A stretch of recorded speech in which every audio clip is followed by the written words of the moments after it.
饥荒年，家家死人，独我家个个吃成肥猪，全仰仗那口1人高的猪油炉和我娘密不可宣的炼油术。自我爹消失后，猪油像石油一样自个往外冒，全村人人有份。第1章。今天又是1月1度炼猪油分猪油的日子。灾荒年里，这是只有我们村才有的盛事。我娘把我和弟弟妹妹赶出院外，自己进到屋子里。一阵乒乒乓乓的砍剁声后，肥厚甘醇的香气从油坊里飘出。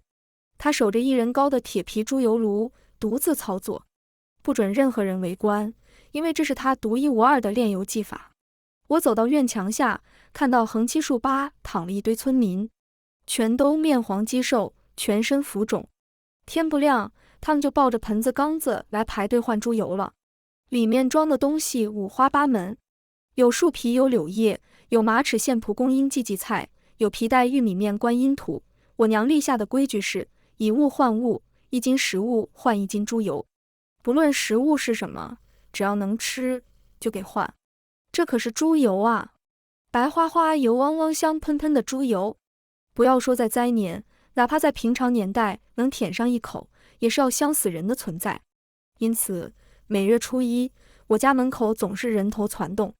可我总觉得我娘过于心善，有些圣母了。这把人舌头馋掉的猪油，她不从给我们兄弟姐妹吃，全都换给外人。我们的肚子只配得上换来的乱七八糟的食物。听着邻居家吃的喷香，小妹哇哇惨哭。我偷摸进油房要去猪油炉里㧟一勺，却被我娘踹倒在地。你要学你那消失的爹，光想自己不想别人，把整个家都给害了吗？我忍住疼不哭，因为我觉得他说的不对，村里人都说的不对。爹消失以前，明明是世界上对我们最好的人，怎么会害我们？饥荒以来，家里一口人没死，还吃得白白胖胖，不也是他的功劳吗？而且就算要把猪油换给别人，为什么不能换一些油啊、米啊、肉啊的好东西？大旱2年，一小块白面馍馍都要抢出人命，1斤观音土怎么就能换1斤猪油膏呢？第2章。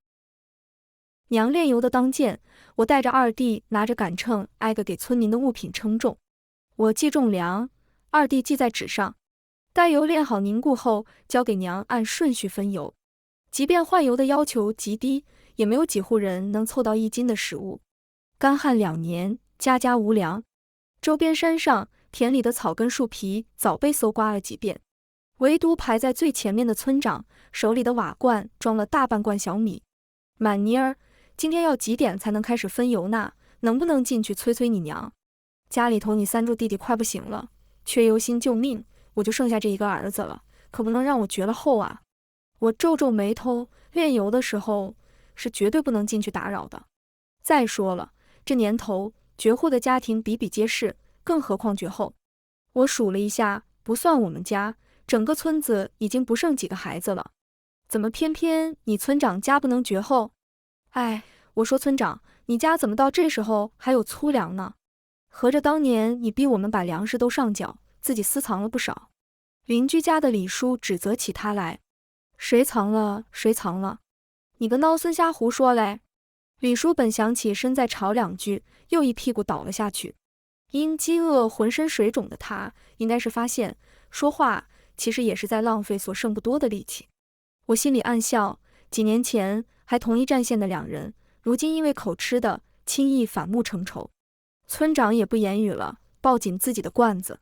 姐，这不是咱爹种，二弟的话被我的手堵住了。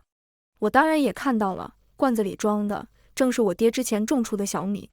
旱灾发生前的半年，一天夜里，村长带着李叔还有一干年轻小伙子到我家翻箱倒柜，翻了个底儿朝天，在地砖下找到1缸小米后，对我爹一通拳打脚踢，私藏粮食，对抗集体，秦守安，你等着挨批吧！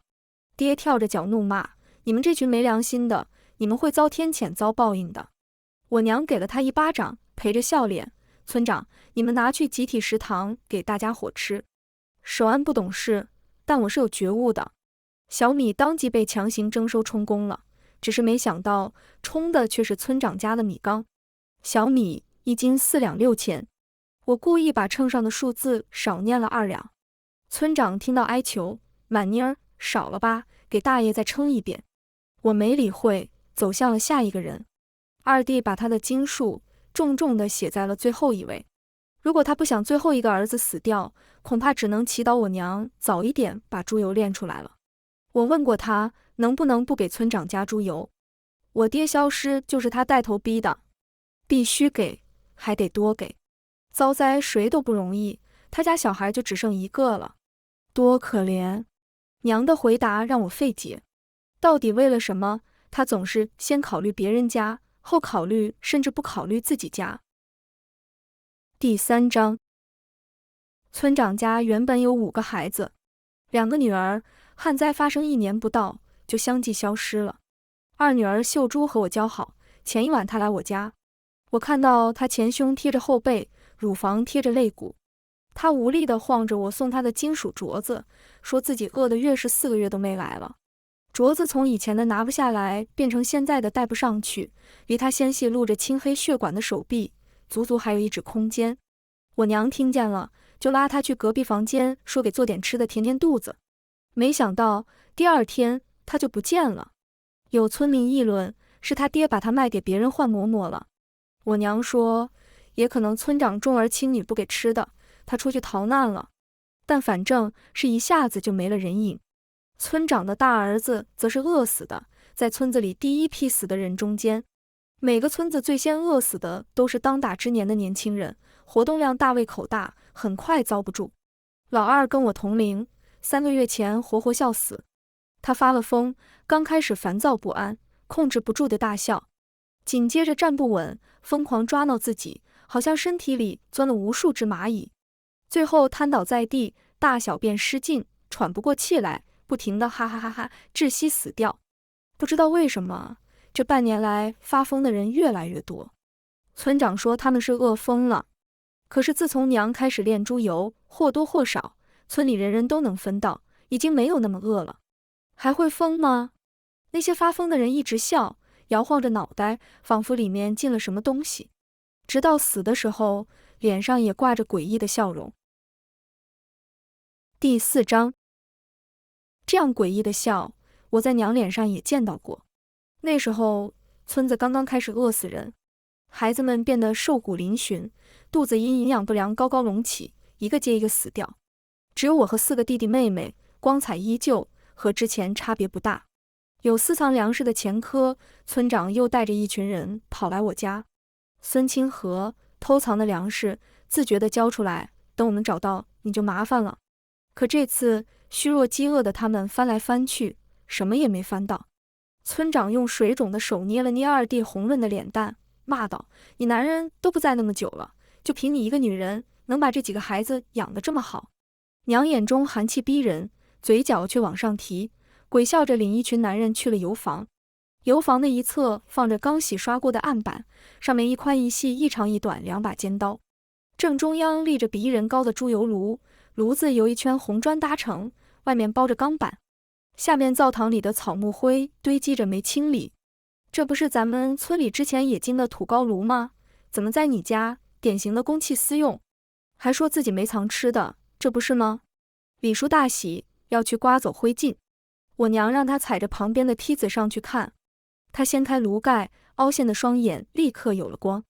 村长也上去看，用食指在光滑丰润的猪油表面抹了一下，放进嘴里，当即说：“既然是公家的炉子，里面的东西自然也属于公家，给他抬走。”我娘岿然不动，淡淡说：“我虽是妇道人家，但比我家那个消失的孩子爹识大体懂大局，我的心从来都是向着村里的。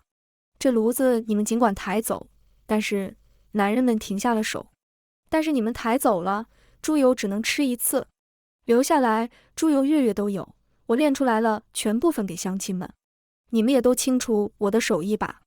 娘是村里厨艺最好的女人，办集体食堂的时候也是排头位的大师傅，都知道她做饭好吃，特别是杀年猪的时候，炼油渣炖红烧肉，可以说香飘10里，人人垂涎。村长只犹豫了片刻，就把猪油炉复位。清河妹子，这是你说的呀，只要你能让大家月月都有猪油吃，公家的炉子你随便用。他们跑回家，拿了大盆小盆过来，装满香到发腻的猪油，喜中掺忧，神色复杂地离开了。饿了这么久，有荤腥固然好，但巧妇难为无米之炊，我娘也难炼无猪之有。早在办食堂冶金属的时候，村里养的猪就被吃得一干二净。猪哪来的？谁都想到这点了，谁都不敢，也都不愿意再往细里想。不想就不存在，因为哪怕是白天，捂住眼，天就黑了。第5章，我爹和我娘在村里面的待遇可以说有天壤之别。村民见面都会奉承我娘几句，说她女人深男儿心，不仅厨艺精湛，为人处事也讲究，比抠抠搜搜的我爹好上太多。他们这么说，一来是因为村集体食堂的饭菜口味拿捏在我娘手里，二来使劲夸她大方，她给打菜的时候大概就不好意思手抖了。别管心里怎么想，对我娘的表面功夫是做足了，对我爹则不然。他们说我爹是天生的坏种，就跟他身上那些丑陋的疤一样。好人怎么会有那么多疤？肯定作恶多端。爹大腿正面侧面有很多坑，柳叶状，约莫10来条。小时候他俩带我去河边游泳，我骑在他头上问疤上的肉怎么都没了。他一边咯吱我，一边跟我开玩笑，饿的时候当猪肉吃了。旁边我娘剜他一眼，一天到晚就爱胡说，别吓唬孩子啊。嘿嘿，饿了就得吃嘛。爹对饿似乎很敏感，敏感到有了偏执的粮食囤积症。我们村子遵循的是共建共用原则，没有私产，干在公家吃在公家，一切都是村集体的。别人都在热火朝天参与村庄建设的时候，他还违反村规，偷偷摸摸在我家屋后的空地上种了2分地的小米。这导致他成了村长树立威信的最佳打击对象，成为了全村唾弃的坏分子。小米种的时候没人管，长的时候没人问，可刚刚收割完，村长就带着人气势汹汹的来了。秦守安啊，我说人家都去冶金建水库修河堤，把力气贡献给村子，你自己在家搞小粮仓，这像话吗？村长，我白天出工可一点没偷懒啊，不信你去查查我的工分，这点粮食我是趁休息时间种的，不影响村里的生产。最近我爹确实睡得很少，在房子后面不停忙活，也不嫌累。啧，你就这点觉悟，农民思想。往小里说，这是认识不到位，行为有偏差；往大里说，你这是破坏咱们村的事业。村长的语气明显加重了。还有，你种这一丁点粮食有什么用？去年村里1亩地产200斤，今年翻了翻，往后产量还要再涨，还能饿着你不成？他看向小米的眼睛放光。我们村子从来种的都是小麦和苞谷，没人种过小米。我爹还想辩驳的时候，被我娘的埋怨压制了。守安，你能不能不跟村长对着来，好好投入生产，把心往一处使，劲往一处干，不行吗？你要再这样下去，咱俩可就过不下去了呀！我真不愿意自私自利的人天天睡在一起。说着，他抱起一袋小米，塞进村长怀里，又张罗在场的小伙子们动手搬。我身为食堂的掌厨，绝不允许这种事情发生在我的家里，全部抬到食堂给大家吃。娘当着外人的面，话里话外都在嫌弃爹，不留一丝面子的那种，大有要跟他划清界限的意思。于是爹默然，不再作声。后来村长又带人把他藏在地砖里的小米刨了出来的时候，他不说话。冶炼金属需要，把家里能用的都拿走的时候，他不说话。在村里大会上被辱骂的时候，他也不说话。不说话，他也不睡觉。多少个夜晚，半梦半醒之间，我总是听见他在屋后发出的声音，像一只地鼠窸窸窣窣。这种状态一直持续到他消失的那天。那天，人们在村食堂里看着刚刚冶炼厂的金属块，吃着我娘炖的红烧肉，满嘴流油。人人都以为美好光明物资充盈的新生活即将到来。白馒头大肉片吃不完，煤油气超声波用不尽。当时谁又能预料到爹说的天谴和报应如此快的就应验了？旱灾不声不响的驾到，除了我娘炼出来的猪油，别的美好想象都像泡泡被太阳一晒，吧唧碎了。第6章，娘的猪油是村民们久旱里的甘霖，是哀鸿遍野里每月一度的难得享受。每月初一，准时准粮的送到院子外面苦苦等待的干渴舌头里。可这一次似乎出了问题。太阳还在头顶正上方高高挂着，我娘就皱着眉推开院门出来了。按以往的经验，她要接近傍晚才能完成自己的炼油工作。她面露难色，说这次的原材料出了问题，油只有往常的一半，不够分。咋能不够呢？当初是你答应大家伙的，每个月猪油管够，你可不能食言呐。李叔喊。排在最末的村长担心自己分不到，也说想想办法再炼一些出来吧。清河妹子，咱们全村人的脑袋都滴溜在你的手上呢。娘无奈地说，可猪不够，我能有什么办法？听到这话，村民们一窝蜂地冲进院子，在猪油炉旁推搡，盆盆罐罐撞击在一起，虚弱的身体相互挤压，空气中弥漫着淡淡的腥和臭，分不清是来自眼前这群活人，还是外面的死人身上。我娘从人群里飞身跳上炉子，死死按着炉盖，喊道：“你们要抢我可以不管，但是坏了我的规矩的话，今后我绝对不再炼油，谁也别想吃到。”吵嚷的众人都住手了，他们望着炉子上屹立的娘，就像一群猪翘首以盼他们的饲养员。眼下旱情看不到任何好转的迹象，要持续到哪年去，谁也说不准。饱食一顿就被饿死，还是少吃一餐，月月都有。这个简单的选择题，大家的答案一致。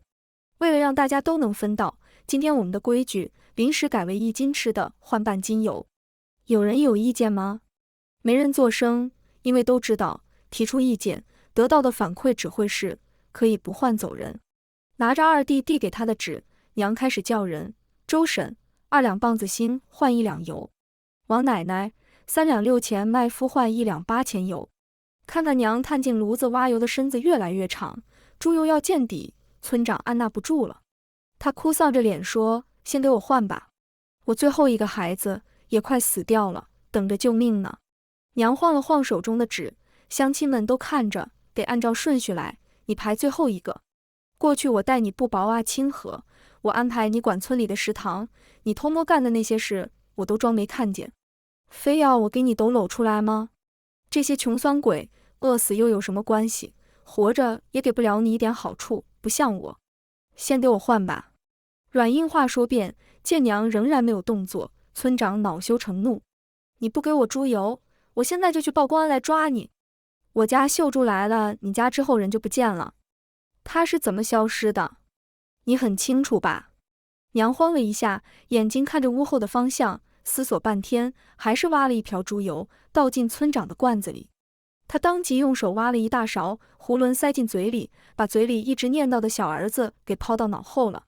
猪油在他的嘴里融化后，少量从嘴角流出，明亮有光泽。从天亮等到现在，一点东西没吃的他，此刻满脸陶醉，如登仙境。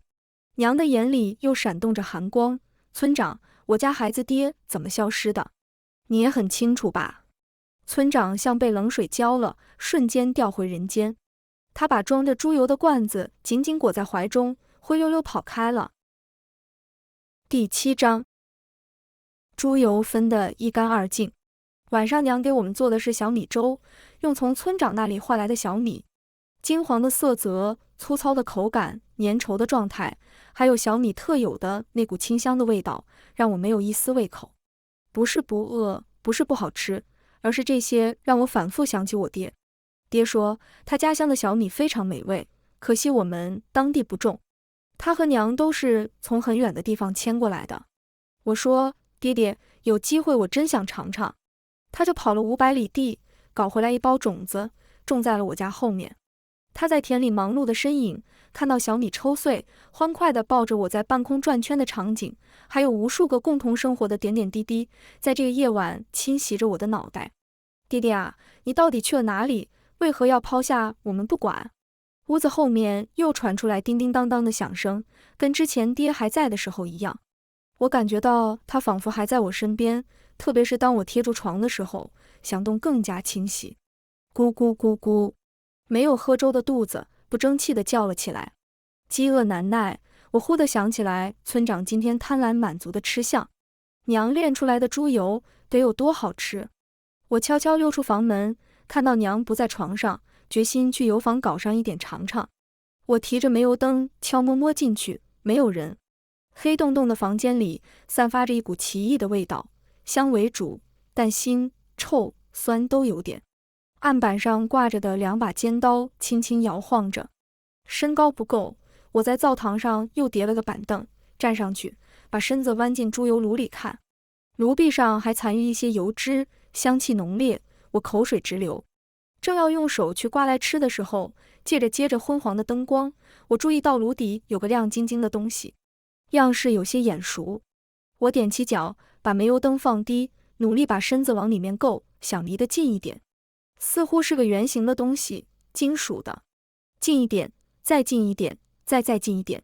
啪嗒，咣当，板凳翻了，从炉膛上滚到地面，发出巨大的响动。我一慌，倒栽葱，整个人掉进了炉子。煤油灯行将熄灭的那一刻，我终于离那个闪亮的物件足够近了。我看清了，那是一个金属镯子。村里冶金的时候，爹偷偷锻造出来送给我，我后面转手送给秀珠的那个。秀珠消失的前一天来我家找我，还说她已经受到镯子挂不住，老往下掉。娘当时把她拉走，说要给她做点吃的。从此没人再见过她。可镯子现在竟然在炉子里，那她也曾经在这个炉子里。炉壁和炉底的猪油粘在我的脸上、皮肤上，比膏药还粘。奇异的味道变得诡异，香味突然萎缩，腥、酸、臭一下子浓烈起来。原先求之不得的美味，转瞬就让我作呕。一片漆黑中，我倒立着，胃中上的酸水顺着食管涌向我的喉咙。我拼命地扒拉，可炉子又窄又滑，使不上力，根本推不出去。全身的血液聚集到我的头颅，我的头顶着那把镯子，快要昏过去了。秦满，秦满，救救我！我似乎听见秀珠在喊饿、喊疼、喊我的名字。黑暗中，我仿佛看见她倒立着，变软了，融化了，变成猪油炉里的一整块，白花花、油汪汪、香喷喷。我好像也在变软和融化。我好想昏过去，昏过去就不用经受这一切了。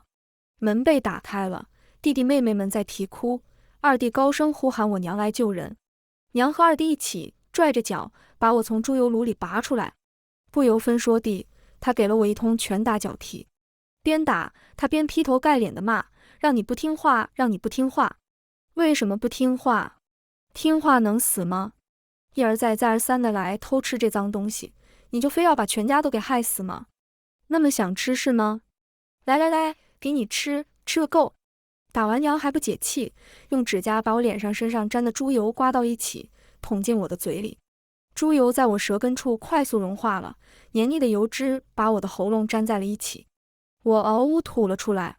看着气得浑身发抖的娘也泪水满面，我突然回忆起一个细节，正是在秀珠不见的第2天，她才开始炼出了第1炉猪油，分给上门搜粮的村长和他带领的那批男人。自此，她正式走上了炼油之路，全村人人有份。而时间再往前倒，同样是在爹消失的第2天，全村人也在一起大快朵颐。不仅有现熬的猪油，还有色香味美、让人食指大动的红烧猪肉。第8章。那天村里大摆宴席，是因为我们村的金属块终于成功冶炼出来了，正是从后来我娘炼猪油专用的那一尊土高炉里。修路、建水坝，我们村一直都是第一。就是冶金这块，别的村陆续都有产出了，只有我们村总是吊车尾，没有产出，让村长其他村面前很没面子。他各处取经，想各种办法。每次在村里广场开大会时，他都要反复强调，冶金关乎我们村各行各业长久的发展。别的村都能成功，怎么就我们不行？你们要反思下是不是不够努力，有没有认真出工？接下来就是复盘检讨。被教训的对象有时多，有时少，但总少不了我爹老鼠屎秦守安，他有时站着，有时跪着不说话。如果都是秦守安这种人，自己偷偷种粮食藏起来，不交给集体，我们大家伙吃不饱，怎么能有力气炼钢呢？如果都是秦守安这种人，晚上把力气都花在自己家的1亩3分地，到了白天一上工就偷奸耍滑，那我们的冶金炉里冒的永远都只能是失败的黑烟。如果都是秦守安这种人，思想不对路，行为有偏差，我敢说，我们村里的金属块再有1000年也冶炼不出来。同志们，万万不能学他，身体可以丑陋，可以有刀疤，但是心灵绝对不能丑陋，思想绝对不能有刀疤。村民们吧唧吧唧喝彩鼓掌，用各种词语问候着这个破坏村里事业的老鼠屎。爹低着头，仍旧一声不吭。这样的情况他已经习惯了。旁边食堂里的娘也习惯了，她掂着勺子忙来忙去，对上的事情视若无睹。这种习惯持续到金属块诞生的那天早上，秀珠跑过来喊我，快去看炉子。我们看到熊熊燃烧了几个月的冶炼工地上，有一座土高炉的滚滚黑烟终于变成了白烟。敲锣打鼓，4个人抬着金属块，由村长带领着周边各个村巡游了一圈后，来到食堂。今天是村里的大喜日子，咱们杀猪，杀3头，吃饱了加油干，养更多的猪，生产更多的金属，好不好？好，村民们兴奋回应。我们一群小孩子则好奇地围着馒头大小的金属，叽叽喳喳都在争抢功劳。里面有你家的什么呀，满满？秀珠突然问我。我看着金属块，竟然莫名有点眼熟。它带着一朵大红花，通体乌黑，上面坑坑洼洼，有许多凹痕，其实长得挺丑陋的。可能有我家的锅吧。我敷衍回答道，摘下手腕上的金属镯子。秀珠，今天真是个好日子，我把这个送给你。镯子其实就是个光亮的金属环，是刚开始冶金时，爹爹气不过自己家的锅被抢走，偷偷打磨出来的。即使把爹送给我的东西送人了，我也好开心，因为金属块成功炼出来了，爹就不再是罪人是老鼠屎了，再也不用站在台上被人批评了。镯子毕竟是偷的，我把它送给村长的女儿，万一后面被发现了，村长也不好发作。我真聪明。第9章。可是直到香喷喷的红烧肉上桌时，迫不及待夹了一块放进嘴里后，我才发现爹不见了。环顾广场里，家家户户大人小孩都在吃得满口流油，只有我爹消失了。我跑去食堂后厨里找娘，她穿着围裙，正在熬猪油，满满一锅沸腾着。我拽拽她的衣角，含糊不清地问：爹爹呢？爹爹还在跟你赌气吗？昨天晚上睡着后，我被他们的争吵声惊醒，隐约听到他们在屋后争执得厉害，已经很久没大声说话的爹语气越来越激烈。最后他愤怒地喊：不行，绝对不行，丧良心的！但实在忍不了了，我要掰扯清楚，不是他家孩子。娘苦笑着摇摇头，没有回答我的问题，又把身子转了回去，勺子在锅里循环搅动着。我分明看见有几滴水从他身前滴了下来，汗或者口水还是什么，滴到油里，滋啦滋啦，几朵花在油锅里炸开。从此爹彻底消失了。村长得知此事的评价是，8成是外逃了。在我们迎来冶金事业胜利的曙光前临阵脱逃，像秦守安这种人能干出来的事情。而我现在终于知道，爹爹的结局和秀珠一样，比他还早。第10章。所以跟秀珠一样，你把爹杀了，炼成猪油，给村里人分了是吗？你为什么那么恨他呀？他哪点对你对我们不好呢？你为什么要一直向着外人，对他这么残忍呢？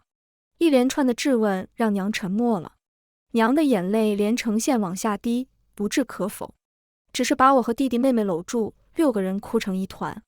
你爹说过，大旱不过3年，数了一数，日子也快到了。以后娘不炼油了，还存着一些粮食，够咱们娘几个挨过去了。可那些粮食只够我们吃，不够村子里还活着的所有人吃。娘把以后再没有猪油的消息公布出去以后，人人心慌。他们不知道旱情还要持续多久，自己又能撑到什么时候。唯有村长头脑依旧转得灵活，又带着一帮人向我家围攻。猪油换了那么多吃的，他家一定还有藏粮，找出来，咱们大家伙分了。一群人在屋内翻了整整1个下午，墙听着空洞的地方统统被砸开了，地砖全翻了个个。床和柜子一片狼藉。我很担心娘存粮的地方被找出来，她却十分淡定，搂着我们静静看他们翻箱倒柜，如一群蝗虫过境。1粒米都没找到，还花费了力气的村长实在气不过，找来了公安。这个女人杀我的2女儿秀珠，来她家之后就再没有回去了。公安同志，您得查查。什么时候的事？有1年多了。这么久怎么查？没法查。况且我看这位妇女同志也不像会杀人吃人的模样。公安也憔悴不堪，说话有气无力的。他现在不给我们炼猪油，要把我们饿死，等同于在杀人啊！警察同志，你命令他一定得炼，最好周周都炼，不能眼睁睁看着我们一个村的人死绝吧。村长说出了自己报警的真实目的。我们吃了这么久了，离了猪油可活不下去。其他人纷纷附和，群情又激愤起来。从前审判我的爹，现在又对着我的娘。可我娘淡淡说道：公安同志，那不是猪油，我从没炼过猪油。公安吞了下口水，清了清嗓子：乡亲们呐，现在县里面已经得到最新消息，救济粮再有几天就能到位了，大家尽管放心，都能活下去，没有猪油也能活。说完他就走了。一群只会道德绑架的强盗也心虚的想撤退。我娘叫停了他们：村长啊，你没发现有个地方你没找吗？我藏的东西就在里面。他指着油房里1人多高的猪油炉。村长腿抖得像筛糠，颤颤巍巍爬上去，掀开盖子，看了一眼，摔了下来。里面是他2女儿的金属镯子。第11章。晚上，娘领我走到屋后，他的秘密基地。在爹曾经种植小米的土地上，他清开一片黄土，露出一块土黄色的木板。掀开木板，沿着梯子走下去，好像是一处宽阔的地洞。他点燃一盏煤油灯，光线塞满了本就塞得满满当当的洞穴。他指着一堆零碎的骨头说：这是猪。他指着一具完整的尸骨说：这是秀珠。他指着一缸快要见底的小米说：这是你爹留给我们的。这里存着粮食，存着尸骨，存着爹爹默不作声的爱。自藏在地砖下的小米被村长一行人扒出来抢走后，他每晚不睡觉，跑到屋后叮叮当当，在小米地下花了半年的时间凿出了一个地洞。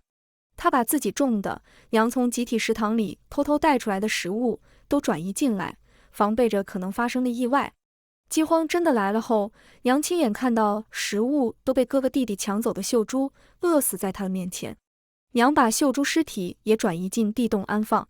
自此开始了他既在行善又在复仇的炼油之旅。他推着板车在夜色掩盖下的四处寻找原料，开始的时候更费力气，要把新修好的坟墓刨开，后来就轻松不少，因为活着的人已经无力再将亲人掩埋，草席烂布一卷就丢在原野上了。他也开始到地洞里叮叮当当，再搬到油房里炼制，和爹当年发出的声响类似，叮叮当当，叮叮当当，像2只地鼠，先后在我家屋后窸窸窣窣休憩，保卫着自己的小家。原来老话说的难听，但有道理，一个被窝里睡不出2种人来。如果爹和娘都只顾大家不顾小家，那么首先饿死的就是我们兄弟姐妹。如果他们都只顾小家，肯定都会被揪作典型，被全村人辱骂，灾难来临的可能更早。只有2个人唱双簧，一个演大公无私，一个装自私小人，相互给予，相互嫌弃，才能在饥荒来临前给他们的5个孩子博得一线生机。可是娘，爹他是怎么知道后面会有饥荒的呢？他会预言吗？我问。娘嘴唇微瘪，眼里似乎有无数往事像水流转，马上要哭出来。但她控制住，苦苦一笑，因为我和你爹经历过一次，害怕了。我想起来，爹对恶字的敏感，对粮食偏执的囤积。爹和娘在频仍的战火中出生在中原的一个小村子，是邻居。有一年，半年滴雨未下后，在夏秋之交，遮天蔽日的蝗虫席卷而来，颗粒无收。在村里一半人饿死之后，12岁的爹和娘跟着还活着的家人一起踏上了逃荒之路。但对大部分人来说，留下和逃荒的结局没什么差别。区别仅在于死在外乡还是死在家乡。幸运的是，爹和娘相互照料着，奇迹般的都活了下来，逃到这里安了家，陆续生下了5个子女。但灾荒带来的刻骨铭心的经历，让他们始终有饥饿恐慌。村长说形势越来越好，人人都能吃饱。我爹不信，世世代代种地，到底能产出来多少，心里没数吗？村民都说吃大锅饭好，我娘不同意。村里本来吃不上饭的懒汉们，天天磨洋工，到了食堂却狂吃海喝几大碗，能撑多久？我爹我娘都摇头。这片多灾多难的土地，过几年安稳的日子，饿死人的时候，老天爷可从来没救济过任何人。第12章，救济粮真的到了，连同一场下了3天3夜的不及时的大雨。虽然比公安同志说的晚了几天，可惜的是，村长和他仅剩的小儿子没能等到。2人都发了疯，疯的还不太一样。三柱跟他二哥一样，活活笑死，脸上挂着诡异的笑容。而绝了后的村长一直活着，他赤裸着身子，疯疯癫癫，看到小孩就扯着自己的肥肚腩问：“你要吃猪油不？好香的嘞！公猪、母猪、大猪、小猪都有嘞。”疯病好似会传染，李叔还有一些村民也跟着疯掉了。没疯的也都绕着我们一家走，看见我娘就像看见了瘟神，看见了屠夫。可是明明不久前，他们看我娘还像是看饲养员，看再生父母。他们真的不知道自己吃的是什么油吗？我很疑惑。饥荒结束了，娘边清洗猪油炉边说：“知道，但可以装作不知道。把眼睛捂住，油都可以当猪油，就是这眼睛不能睁开，睁开谁都受不了。”我一激灵，忽然想起来爹和小时候他带我去河里洗澡时开的玩笑，饿的时候当猪肉了。我那个身上有10来处刀疤的爹，是不是也捂住过娘的眼？爹到底去哪儿了？娘，你能告诉我吗？村里也炼不出金属，村长去取经，说是缺个铜骸做引子，安排抓阄，却一下子抓到了我们唯一一家外来户。娘答非所问。他站在灶堂上，双手环抱住猪油炉，闭着眼，2行清泪往下淌，脸上却是无限的眷恋与温存。他和爹在炼出金属块钱1碗的争吵，在我耳边重复播放。我抬手把自己的眼睛也捂住了。